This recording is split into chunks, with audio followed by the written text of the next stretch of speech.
Abawagizi bange mwenna abali eyo, mwenna abanjagala abangoberera mbasaba subscribing ku NEKOZ TV and mugiliking. Thank you. Musibe mutaba Uganda batula wano ku NEKOZ TV amanyanze original benja. Nenga mugamba muti abaganda banga. Akasera kabadde kawanvu okuva twagenda mu COVID-19. Naye nga right about now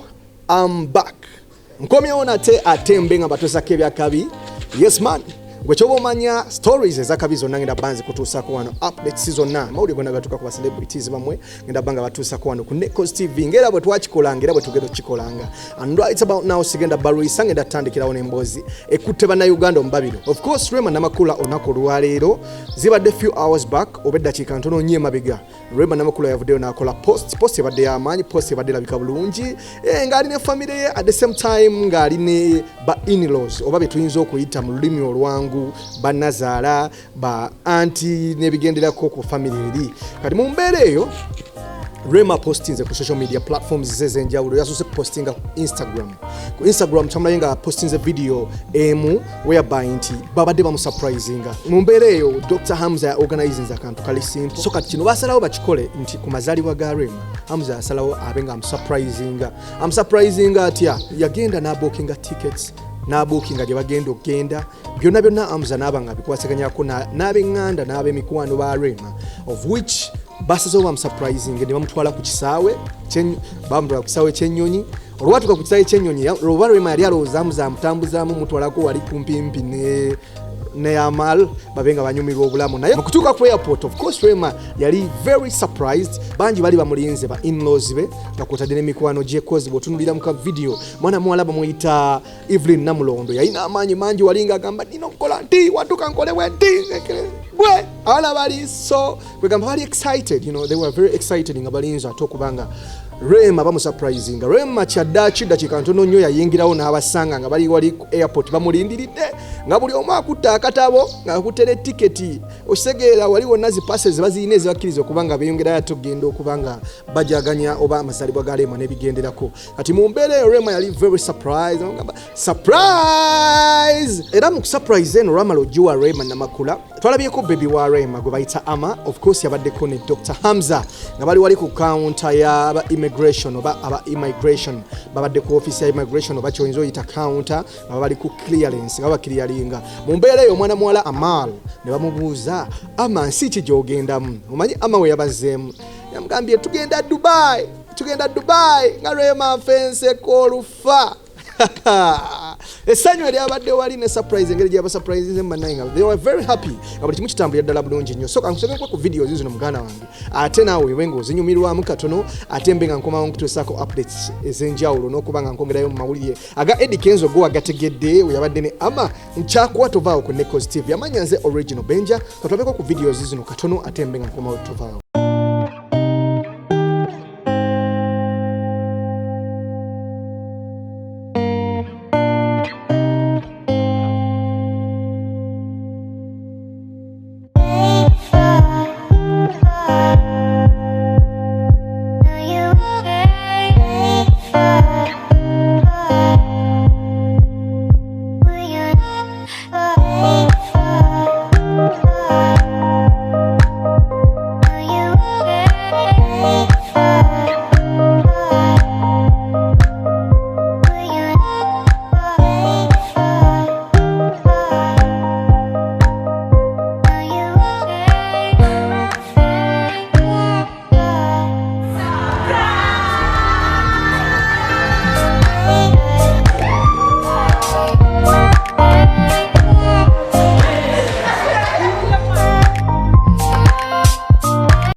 Ama. Hey.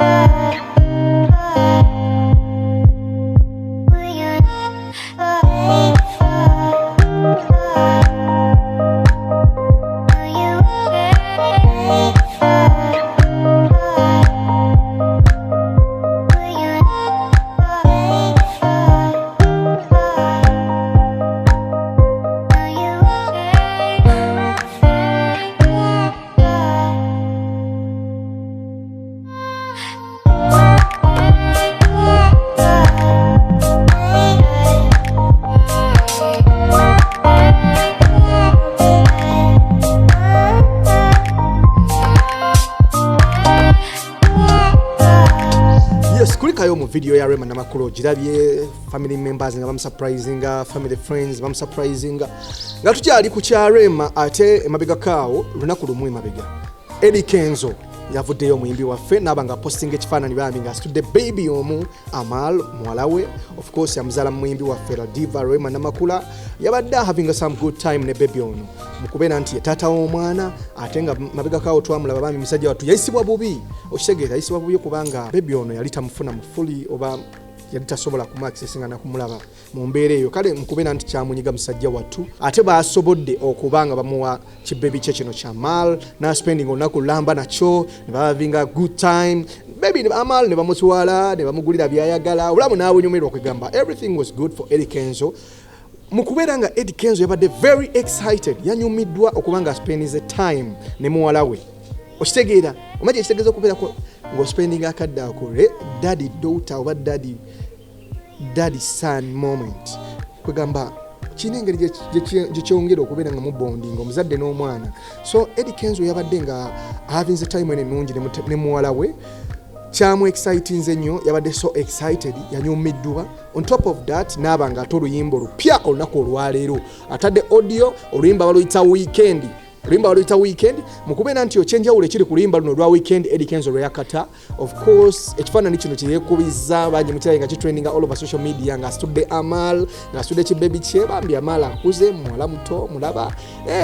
kali mukubeera nga ekifaananyi kino kyatrendinze Eddy Kenzo yasanyuse nnyo n'okuba nti yaspend his time daddy daughter time n'agamba oluyimba luno eno keefuuke atwa oba keefuuke cover photo y'oluyimba luno Eddy Kenzo olupya lwatadde baluyita weekend Manyanze original benja nkyakongerayo mawulire amalala gendese olwaleero of course twina celebu waffe oba diva waffe abasinga obungi mumumanyinga Kansime. She's a comedian Bannayuganda bangi bamwagala alina 1 million subscribers on YouTube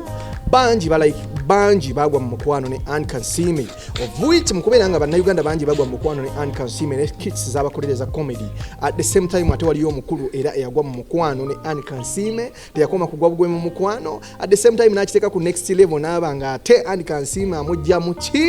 ekiwanga mu mbeera eyo Kansime abasinga obungi tukimanyi ali lubuto mukubeera nga ali lubuto yes yakoze kye bayita baby shower eno yabaddeko mikwano gya Kansime mingi abeetira ba ninjas n'abagamba little ninja is on the way coming and right about now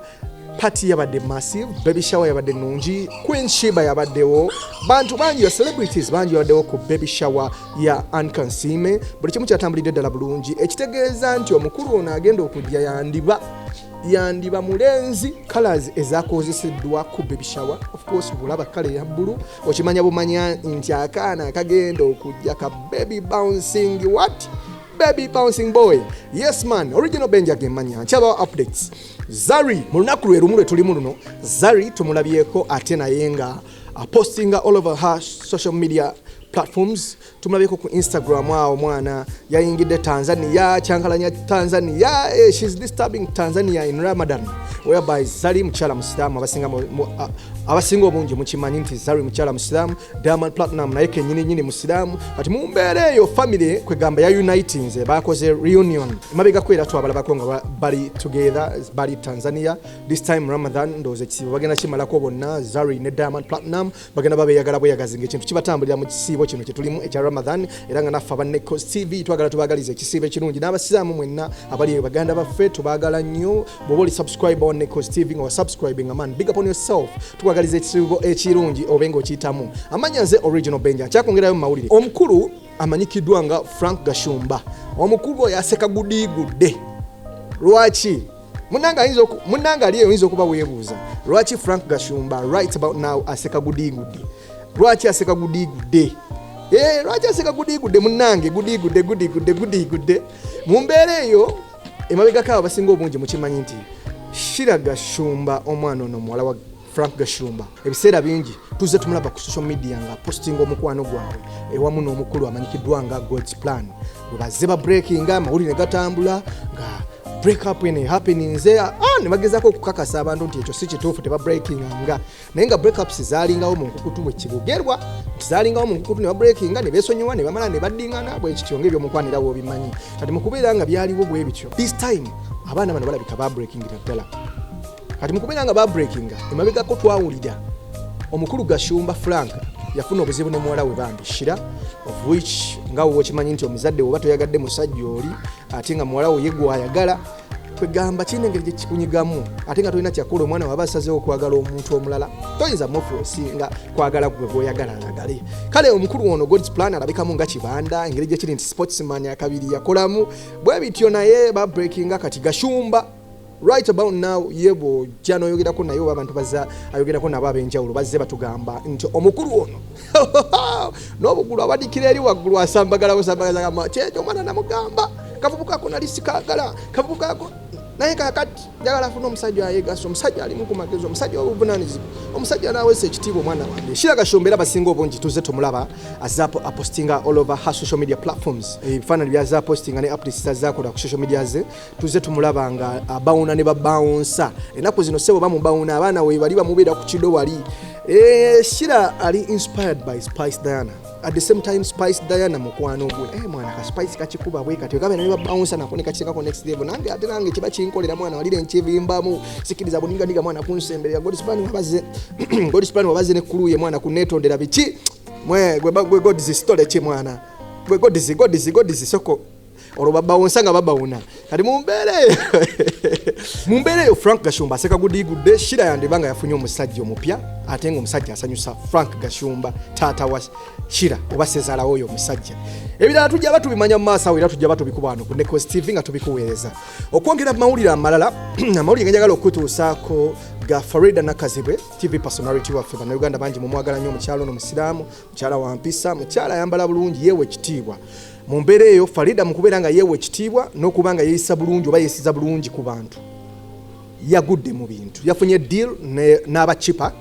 beeyita bachipa sijja boogera bingi nnyo kozi tebasasudde kalango ku NEKOZ TV naye nga gwe kyoba omanya Farida yasayiniza deal empya era nga musanyufu nnyo n'okubanga ate yagudde mu byakabi waliwo n'essanyu limutta buli kimu kimutambulira ddala fit twagala okukongratulatinga Farida Nakazibwe ate ng'okwongerayo mawulire amalala of course mwana muwala Vinka abasinga obungi twamulaba Vinka yazaala ka baby naye yakatukuweeka nga tayagala kubanga tukogerayogerako kubanga twogera nnyo kale katwogere tewali kyakukola Vinka ka baby of course yakajjeeyo kati yatandise otambulako nako mu kibuga bwakatwalako ku shopping wabeerako nako mu ggaali kwegamba abeera ajoga yapostinze ebifaananyi awo ng'alinako bapozinze biki naye ka baby takatulaga mu face uli yakatulagako ku bugere twabulaba kwegamba tambulamu nako ka baby bambi Vinka congs upon your baby and right about now kongera mu mboozi endala gyenyiza okugamba amawulire agatambula mu baserebu baffe gakwatagana ku muyimbi amanyikiddwa nga Bin Ganta X1 Nina Rose obadde okimanyi nti Bin Ganta X1 Nina Rose mabega kawo twabalaba Nina Rose ewamu ne Bin Ganta abasinga obungi relationship mwagimanyako abantu bano baali beeyagalira ddala munnange naye simanyi kyabaawo Bin Ganta n'afuna Nikki Berry Bin Ganta yafuna Nikki Berry era Nikki Berry omukyala we ompya omukyala we kapiata ka baby girl ekali awo katero postinga ka baby girl ka Bin Ganta era nga twakalabe ka postinze kagamba banange baby waffe olunaku bwe ruti naye bwali bwe buti nkubizadde kati wezeze emyezi 6 Bin namuzaalira omwana omusika omulenzi Nikki Berry n'ataginga Bin Ganta nagamba bananga I'm so happy to have you my baby Bin Ganta baby wa Bin Ganta yogola bakakuze emyezi 6 amanya nze original Benja oli ku NEKOZ TV muganda wange oba tonna subscribinga mu mutima mulungi mbadde nkusaba busabi subscribinga ku YouTube channel yaffe bagiyita NEKOZ TV 1 kwa mawulire kogasanga updates kosanga original Benja nkutuusa kembozi muganda wange wa seriotya oli bulungi eggulire likuyisiza likyokutwalizewa mu commentinga wansawo mboli